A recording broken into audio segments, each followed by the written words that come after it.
Today, international banker is in Belgium and joined by Johan Thijs, CEO of KBC Group, to discuss the bank's ongoing innovative use of technology, its commitment to ESG, and the global economic outlook. Very good to be here today. Now, according to KBC's third quarter results, net interest income increased by 4% quarter on quarter and by 17% year on year.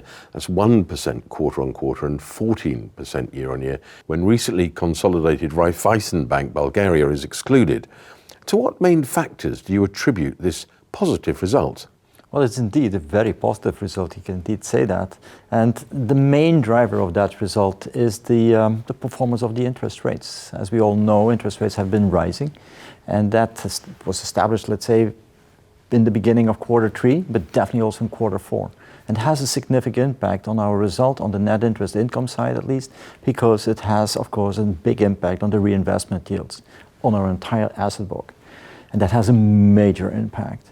Not only on that book, of course, it also plays a role in our lending activities and our deposit gathering activities, and both were performing quite well during the year. You know, if I look over the total year, we had a more than 8% growth on the lending side, which is quite extraordinary given our size. And we had an even higher growth on the deposit side.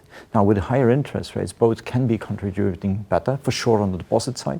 On the lending side, it was doing actually very great in the first part of the year, but because of the slowdown of the economy, the so-called mild recession, it was a bit slower in the fourth quarter. But let's not complain. All in all, it was a massive performance and an excellent result. Now, KBC has announced that in 2023, it will start to pool all its expertise on the more complex needs of the self-employed, SMEs, and corporate banking customers, bringing together more than 250 relationship managers in 24 KBC commercial banking branches, which is 3 times the number of branches that it has today. Has this process begun already, and when do you hope to have it completed? Yeah, it was indeed a quite exciting move which we did, and also a quite difficult one, because let's not underestimate, we were moving actually 48,000 commercial customers in our group. Now, to come back, in essence, we dealt with this change, this redesign, because of the change of times. The banking model and the distribution model, amongst others in corporate banking, because we did something similar on the retail side as well, was actually the last, let's say, 10 years not changing dramatically. Well, whilst in the meanwhile, we had not a lot of movements on the innovation side. The world has become more digital, our customers have become more digital. KBC has developed a lot of tools which are playing an important role on that innovation side and which are bringing our services to our customer in a more digital way. But the brick and mortar network never actually was really adjusted to that. And this move is taking into account that evolution of the innovation side. Consequently, yes, indeed, we moved actually around 300 of our corporate account managers in a completely different new structure. And that is not only taking into account our 25 branches which we have on the commercial banking side in Belgium, but also 9 branches which we have across Europe, the Pacific, Asia Pacific, and the US. And that move was dealt with, very long prepared of course, but that was actually dealt with in only 1 month. And let's not forget, it's a massive IT move as well. And that move in IT was done at the end of December, so we could start in January dealing with our customers in the new way. And just to emphasize the latter, what does it mean? Whereas in the past, on average, we would have 1 contact with the commercial customer per relationship manager a day. That has now changed because of the new redesign. Now we are able to have at least 2, and preferably 3 commercial contacts per account manager per day. And that is really a big change. Now, we've often spoken about digital in terms of how KBC deploys that, and you've announced a raft of new features that have been integrated within KBC Mobile to help customers save on energy, time, and money. What are some of the most exciting of these new features, and how specifically do they improve the customer experience? Well, you know, I don't know how long we can take for this interview, because when I start speaking about this, I can speak for hours about this. And so let me try to summarize it in brief. So our mobile application has gone substantially beyond traditional banking and traditional insurance. You know, when we were developing it, and it started roughly 10 years ago, the first thing which we do is do it in a better way on the banking and insurance side. But after a short period, we also came to the conclusion, if we want to make the difference, we also have to serve our customers in a different way. And doing that, let's call it the KBC way, high quality, high standards, high security, we need to do something else. And that something else became actually what is currently our mobile banking app. We go literally beyond banking and insurance. Let me give you a couple of examples. We started to integrate, for instance, services to our customers in our mobile banking app. And the definition of a service, if you, for instance, on a daily basis want to buy train tickets, you can do it via the KBC app. It's fully integrated, it's safe, it's secure, and it goes super smoothly. If you want to buy bus tickets, if you're going to the cinema, if you want to park your car, if you want to pay your cleaning lady, you can do it with the app because we all integrate it. Let me translate it differently. If you have high frequency contacts which involve financial transaction, you can do it in our app. Next to that, we introduced also what we call deals. So deals means if you pay with our app with retailers, with your local boutique where you buy your clothes, then you can get a discount. And that discount is triggered by the mere fact that you use our app or that you use the KBC systems. Now, let me combine the two together. The one is saving time, the other one is saving money. Now we go to the next level. And the next level is that we are introducing services which go beyond what I just said. That is, what is important for you in your life as a customer, let me say something, the energy bill, which is definitely a very acute topic in 2022 and 2023. How can we as a bank, help you monitoring your energy costs? And the next step is not only monitoring, but bring it down by using your app in a smooth, zero friction, zero hassle way. Well, that is what we have developed, and that is launched now recently to our customers to monitor not only their energy costs, but the next step also for 23 is that we help you to bring that down. So you start to save time, but also start to earn money. And if I would have more time, Simon, I could give you another 10 examples. In March 2022, KBC launched Disguy, a fully owned fintech subsidiary which is commercializing the innovative artificial intelligence applications it develops in-house to third parties, specifically B2B parties. The first application available focuses on combating money laundering. Can you briefly explain how this is done? Well, indeed. Actually, KBC is dealing in a very specific way with artificial intelligence, very structured, with a separate unit. Roughly 8 years ago, started with that. The unit, by the way, is still reporting to me because my background was dealing with AI when I was at university. That is a long time ago, I can assure you. But that unit has been developing solutions tailored to the needs of KBC. And one of the solutions which we developed in that way was, of course, taking into account a very hot topic in the European banking scene, that is anti-money laundering. Now, when we were developing, we were thinking, let's do it differently, because there is a lot of software available, which is in essence rule-based for AML concern and AML topics. So we developed an AI tool, not on the traditional rule-based engines, which means if, then, else, but in a completely different way. And the tool which we developed, and therefore AI is very, very, very useful, is getting away of the traditional routes and is going into more trend recognition, pattern recognition, network recognition, anomaly analysis, and so on and so forth. And is actually developed in-house, taking into account the data of KBC and developing it group-wide. So we have implemented that already 3 years ago, group-wide. And it is extremely powerful. It is, in terms of efficiency, at least 2 to 3 times, up to 10, 12 times more efficient traditional toolings. And the technology is patented. So we have taken out a patent on this a while ago. And that technology is made available for the market. So we are commercializing those investments. And that is done under the company Disguy, which, by the way, owns roughly another 20 patents of KBC Group. Now, Kate was launched to KBC customers in November 2020. In the roughly 2 years in operation, which particular aspects of this digital assistance performance have you been most satisfied with? And which aspect of Kate do you think still requires the most improvement? Well, when we launched Kate, our AI-driven service robot, let's call it like that, is actually, we call it a service assistant. When we launched that 2 years ago, the intention was to help our customers dealing with what they have to do in daily banking and daily insurance activities. When we launched it, I remember very well when I did the press conference, I said to the journalist, listen, don't judge Kate in 1 year. Judge her in 3 years. Because an AI tool based on machine learning, it takes me a little bit of time. And the first step was customers ask questions and Kate answered them.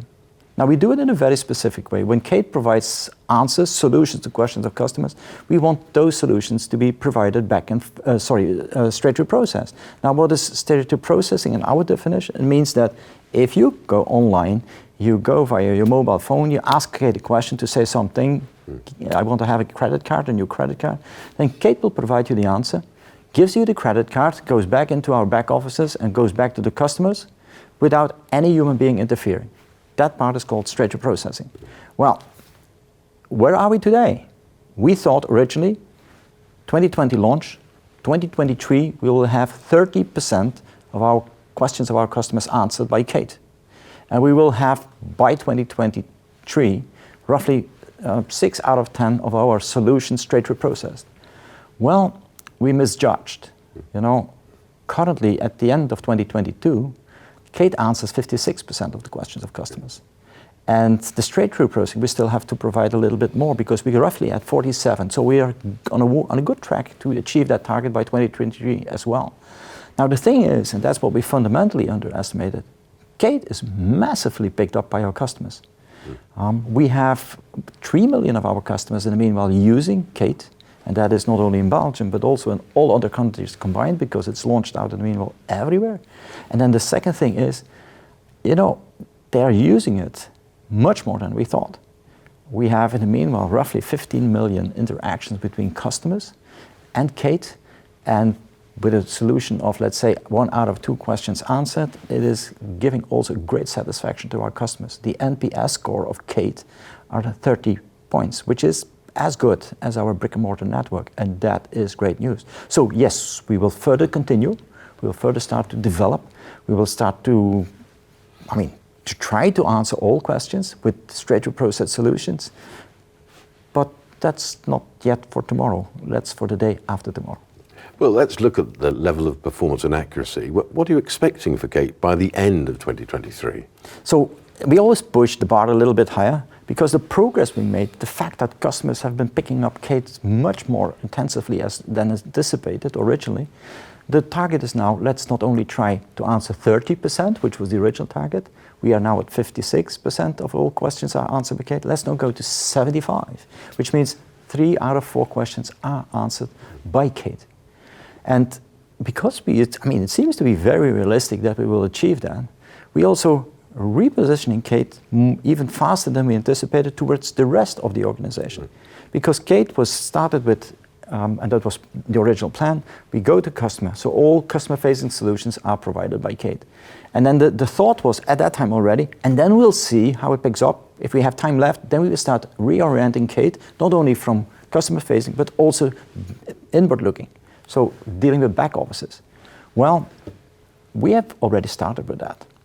And Kate is not only advising the customers, but is also advising our staff. For instance, those which have client-facing tasks, they are indeed today already massively advised by Kate. If Simon approaches the brick-and-mortar network, the employee, the account manager, knows via Kate who you are, what is your concern, how were your contacts last time with KBC, what products do you need and so on and so forth.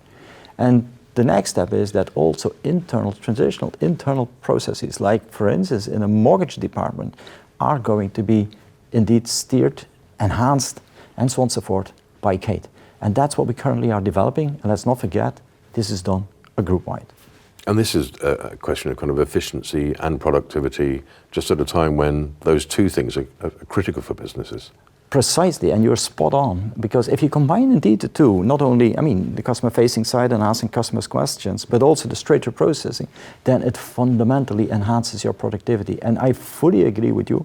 In current times where inflation is high, where you have a lot of pressure on your cost because of inflation and the link between, for instance, wages and inflation, this productivity gain is of utmost importance.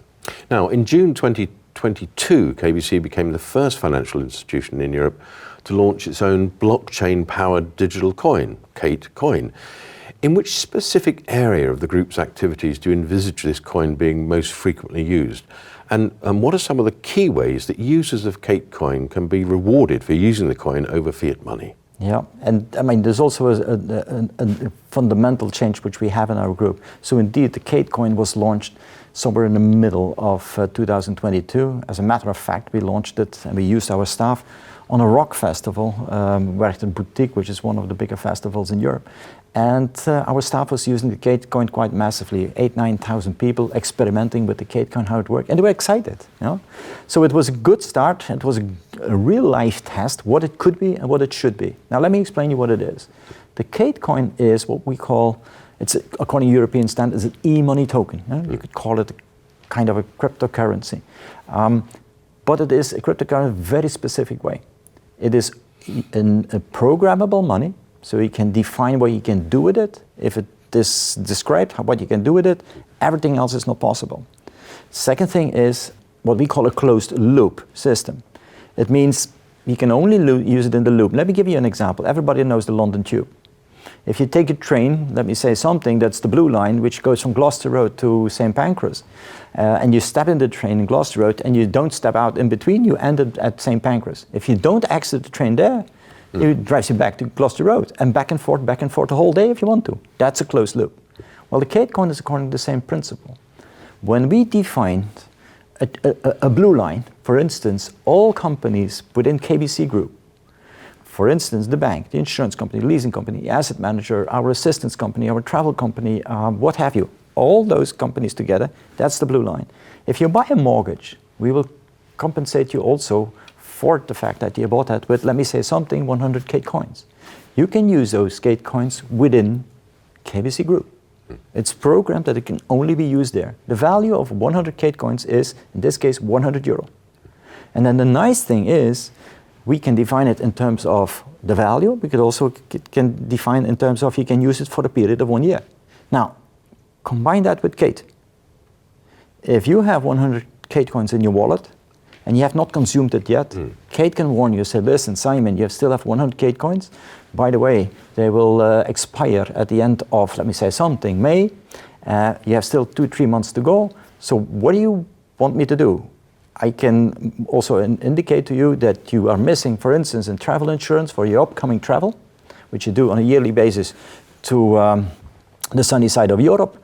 And in that perspective, there are offers made in the travel company, or you can buy a travel insurance company. And if you use that before May, you get an extra discount because we'll increase the value of the coin to 1.10 euro. So you get kind of 10%.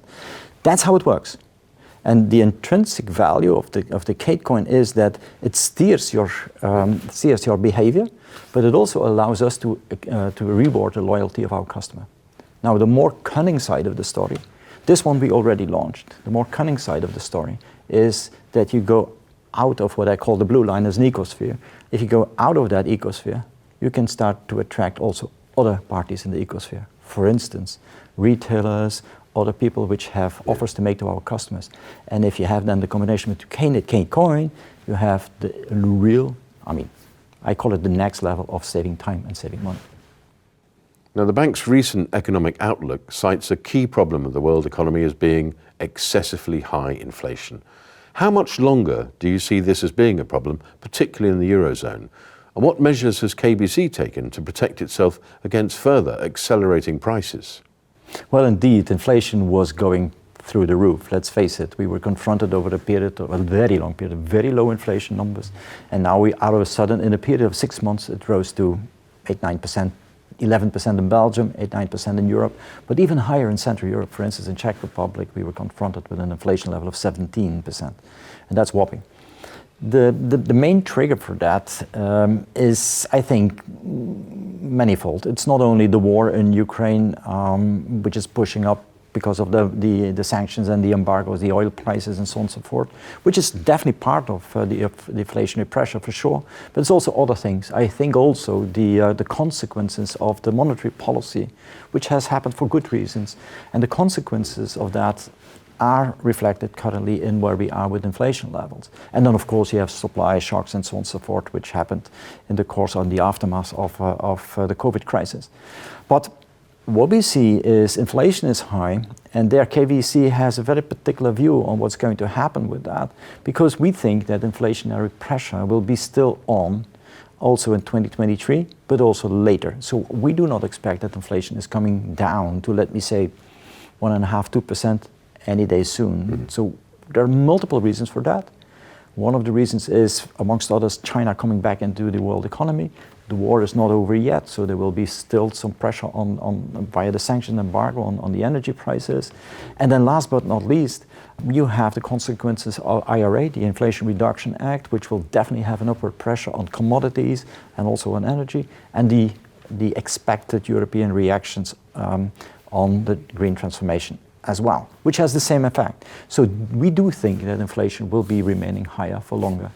And as a consequence, we also believe that the European Central Bank, next to all other central banks, will keep pressure on higher rates, also for longer than what's currently priced in the markets. Now, how we are mitigating the impact of that high inflation in KBC? Well, you have several things to do. First of all, you can buy inflation protection products, like, for instance, inflation-linked bonds. We are doing a lot of stuff also, for instance, directly into our products, because let's face it, let me give you one example. On our insurance side, you have an upward inflationary pressure because of the claims cost.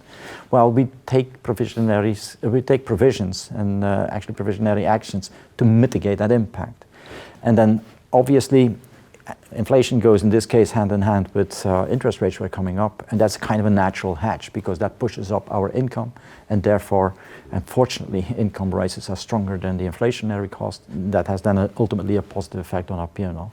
Last but not least, the entire amount of innovation now starts to pay off, because all the innovation investments which we have done have created a higher productivity. And that productivity gain brings down, or let me say it differently, increases the output per FTE. So as a matter of fact, the inflation, which has a negative impact on the cost of that FTE, is mitigated partially also by the increase of our productivity. So we do a lot of stuff to have that inflationary pressure under control. Similarly, what are your predictions for monetary policy this year, particularly from the European Central Bank? Are you predicting a recession this year, and how is further monetary tightening set to impact KBC's bottom line? Recession is one thing, monetary policy is another thing. Our expectation is that on the economic output side, so recession, yes or no, it's going to be pretty okay. Crucial in that perspective is, of course, the evolution of the war. And giving the stance, the position which we currently are in, it seems to be that we are having a frozen conflict. This war is not going to be over any day soon. But also, our deduction from what's happening today is that it is not going to escalate neither. And that's a crucial one, because if the war escalates, I don't know what the income will be on the economic output side inflation. The only thing I know, it's not going to be good. Given what I just said, we don't believe that it will be a deep recession, nor even a mild recession. I think it's pretty okay. We will go to, let's say, positive growth levels in 2023, which will strengthen in principle over 24 and following. But we are also convinced that inflation will remain high, and higher for longer, higher than what was originally assumed. And as a consequence, I think the European Central Bank, but all other central banks, have no other choice that if they want to fight that inflation, they have to keep the interest rate high. And I would say in case of the European Central Bank, they have to put those interest rates higher. And therefore, we do expect in the period to come further rate hikes. We believe that for this year, we definitely go to 350 basis points. And we don't believe that that is going to be brought down in the course of 24 or even at the end of 23 in a significant manner. So we think that indeed the European Central Bank will have a stricter monetary policy, not only the interest rate, but also on quantitative tightening, which has a positive upward pressure on the interest rate. Positive because it has a positive effect, of course, on our net interest income, so on our total income line. Now, in Hungary, a 10% windfall tax on banks' revenue was introduced in 2022, which will fall to 8% this year as part of a set of fiscal emergency measures to raise funds for the Treasury. How significantly has this tax impacted KBC's earnings in Hungary, particularly through its subsidiary K&H Bank? Well, indeed. I mean, what we have experienced over the last, let's say, 2 or 3 quarters has triggered us on different manners. So first of all, energy prices were putting a lot of pressure on society, but also on interest rates. Interest rates has made our books look better and our P&L for sure. And that has inspired across Europe certain governments to look into potential, what they call windfall taxes. Indeed, in Hungary, the Hungarian government has introduced that windfall tax, and it has very significant impact on our P&L. It was introduced in Q2. It immediately costed us 78 million euro, which is a significant amount of our profit. But let me summarize as follows. We were able to manage our commercial activities in Hungary in a very successful way. It was the profit which we generated was turned off with roughly, let me say, 80 million euro. But at the end of the day, we were still able to realize roughly 200 million euro in Hungary, which is, given circumstances, acceptable. As a matter of fact, if I would summarize it differently, it's not only about windfall taxes, because a lot of governments apply taxes anyway, and that is then translated as a bank tax. And to sum of all parts at KBC Group, of all those bank taxes, windfall taxes, and so on and so forth, is a whopping 646 million euro, and that's a lot of money. So we do contribute our fair share to society or to governments to pay up for, let's call, the energy crisis or very particular circumstances. Now, let's move to another area. In December, final approval was confirmed for Bank of Ireland Group to acquire substantially all of KBC Bank Ireland's performing loan assets and deposits, as well as a small portfolio of non-performing mortgages, NPEs.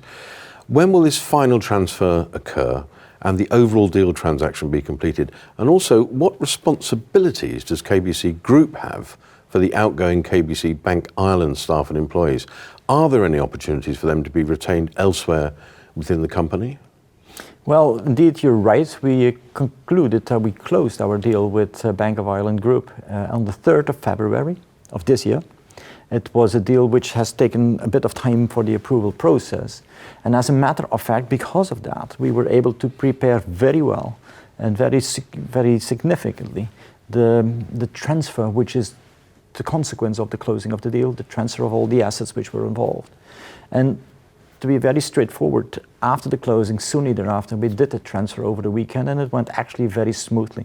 So purely from an IT perspective, transferring of the books has happened, at least the part which was bought by Bank of Ireland Group.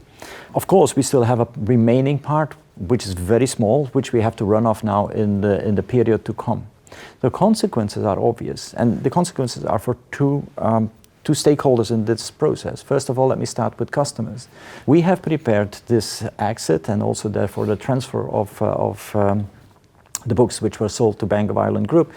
We have prepared it very diligently and over a longer time period. So customers were, first of all, those who are moving into Bank of Ireland Group informed well in advance, but also those which are not part of the deal are well informed in advance and have been given significant time delays to look for alternatives, be it with Bank of Ireland or be it with other banks active in the Irish Republic. So in that perspective, customers had more than, let's say, 8-9 months to take precautionary measures, which also in reality has been happening. Now let me go to the last stakeholder group, which are, of course, our employees. And I have to, let me be very open. I'm very, very pleased the way how they dealt with our activities in Ireland before the announcement of the exit, but also when we announced it, I can only be very pleased the way how they dealt with the process and with their activities after the announcement. So as a consequence of that, obviously we are doing our utmost to serve our employees in a very particular manner, given the outcome of the decision. So part of the staff is transferred to Bank of Ireland. That is not the vast majority, but part of the staff is going over to the group. Another part is going to stay because we still have some activities in Ireland which we're now rolling off and which will take us another couple of years depending on the approval process. So we will still deliver tasks and so on and so forth by staff of our subsidiary KBC Bank Ireland. And then the part which is not belonging to one or the other group, also there we agreed with our employee council and in full agreement with them redundancy packages, because if the exit is a fact and we can no longer provide them work employment in our group or within Bank of Ireland Group, then we also need to compensate for that loss. And that was dealt with in a very appropriate manner, far beyond what is mandatory by law, and also in full agreement with the Employee Council. And therefore, I think the solution, be it painful, is still acceptable for our staff. Now, KBC Group was one of just 19 companies globally to have been very recently awarded the 2022 Terra Carta Seal, which recognises those firms which are driving innovation and supporting the creation of genuinely sustainable markets. What do you think this award says about the quality of KBC's sustainability efforts over the last year, and which of those efforts are you specifically most proud of? Well, KBC is dealing with sustainability already for a very long period, and perhaps I might surprise you now to say what it means very long. I think we started 35 years ago, even a bit more, 37 years ago, with the establishment of a company, a separate company, which was dealing with environmental issues. That was in a time there was hardly any speak about banks have to do sustainability surveys or whatever. But we did that quite early in the process. Now, I remember very well, the big shift came roughly 12 years ago when I decided that activity should no longer be in a separate company, but that separate company became integrated, fully embedded within KBC Group as an entity. Because as of that moment, let's call it sustainability, it was linked to environment, but let's call it sustainability. And sustainability was something of that separate company, you know? Because of the integration, because making it embedded in the organization, it was out of a sudden a task for all of us. And the big difference between the moment of integration and now was that we started at that time with a PowerPoint presentation. And it was nicely described what we are going to do now. Where we are now is completely different. We are now having sustainability deeply enrooted into the company, into the governance structure. Let me say it differently, deeply enrooted into the genes of our staff. And therefore, KBC has now not only a financial budget, we don't only have a capital planning, we only have a liquidity planning, but we also have a full sustainability planning. What we have to do now to get on target by 2030, or take it even longer, 2050, you know what I'm referring to, the -2 degrees or the -1.5 degree target, what we have to do now in order to get there. And that is translated in what we call a climate report, which we make public, and which is also audited by our auditor. Now, all these tasks are part of daily operations. And what I just described was picked up not only by the rating agencies, but also by the organization behind the Terra Carta Seal. And when we were notified last year, end of last year, that we were one of the candidates for the Terra Carta Seal, my first reaction was, wow, how come? Huh? And you know, when we ultimately were nominated and we received the Terra Carta Seal, we were extremely proud. And therefore we are really appreciative, not only of the organization who issued it, but also for the mere fact that we received it, because it's actually a reward for all staff and for a little group of people which have been steering the sustainability process all these years within the group and made it happen today. Thinking of the kind of sustainability and innovation, in November you announced that you'd launch a pilot project for 250 employees who are going to be offered the opportunity to have solar panels and or home battery installed. What are the main reasons that this project was undertaken, and are you able to share any results from the project to date? Well, you know, actually it's a combination of a lot of things which we talked earlier in this interview. We talk about innovation, we talk about sustainability. This is the combination of the two. We are providing to our customers services beyond banking insurance. We spoke about energy costs, how to deal with that. And this project is actually the next level. What we are doing, and we are testing it out with 250 of our employees, which volunteered, by the way, we are testing out that concept. It means we are not only going to help you monitor your energy costs, what you consume in electricity, gas, and so on and so forth, but also we're going to help you to go to the next level, that you start not only to be an energy consumer, but that you start to be an energy producer. And that you do it in such an efficient way, and technology provides you that possibility, that you do it in such an efficient way that the energy production is not entirely consumed, so that you also become an energy distributor to others. And that is dealt with in a very particular way and optimized using batteries, solar panels, and so on and so forth, everything which is included in that package, and is monitored in full by the KBC app, which is a banking app. And that sounds a bit weird, but this is the level which we currently are reaching. And it will be no surprise, Kate is involved, of course. It is dealt with also by third parties which are providing services to us. And the combination of the three is done in a way that is for the customer, zero hassle, zero friction. Here we go again. So we try to save you time, we try to save you money, and we try to save the planet. That's a great combination. I think now, so as well. In terms of your own experience as a banking leader, how would you assess 2022? And what do you consider to have been the greatest challenge with which you were faced as CEO last year? Well, 22 was a very particular year. It started off as a rocket. We came just out of COVID. We were actually, all of us were looking forward to, once again, finally COVID is out of the door, kind of. Now let's have a normal life. And it started off like a rocket. Production was going through the roof, our customers super satisfied, and so on. Innovation was on track, and so on and so forth. And then the 24th of February, the Russians invaded Ukraine, and everything changed. So we got high inflation, the energy prices were soaring, we were having a lot of other concerns, embargoes, sanctions, and so on and so forth. So it started from very positive atmosphere into a very bleak situation and became a little bit gloomy. Recession was looming, and so on and so forth.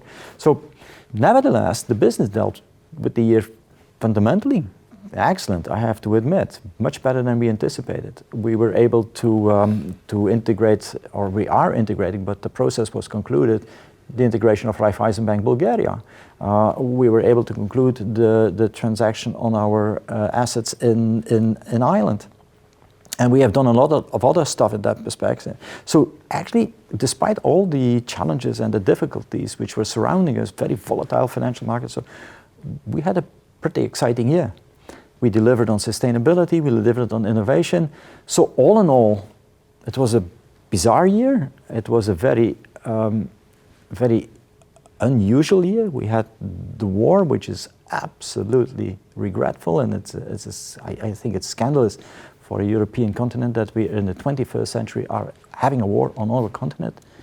But business-wise and the development of our business and all kind of aspects were doing quite well. So it was a bit of a bizarre year. And what do you think are the most significant challenges for KBC during 2023? And how do you intend to address those challenges?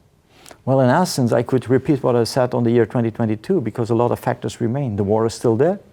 There is still the side which we have to observe. What about the energy and the potential energy deficit? We have this year come through quite well. What is going to happen in the winter of 23, which is happening in January, February, March 24? How is going to deal with that, and so on and so forth. So it's still there. Inflation is still there. The interest rates, we're compensating, kind of compensating the effect of the inflation. They will probably there as well, according to our prediction. They will be for sure there. Business development, the recession which was forecasted is not really going to happen, knock on wood. So in that perspective, we are expecting the same circumstances, let's call it the same features of 2022 in 2023 again. And then, of course, we will work hard on the innovation side to go indeed to the next level. We are going to roll out the Kate coin to our clients and then also start to explore all possibilities which are generated or which can be triggered by the Kate coin. And then, last but not least, we continue to do what we have to do on the sustainability side and integrate that also not only with our customers, but also with our business activity across the group. So 23 is also a pretty exciting year. I keep my fingers crossed that we will have also any day soon a solution for the war. And if that's going to happen, then I would welcome the future. As ever, it's always a great pleasure to spend time with you, and thank you very much for your time today. The pleasure was all on my side. Thank you very much, Simon.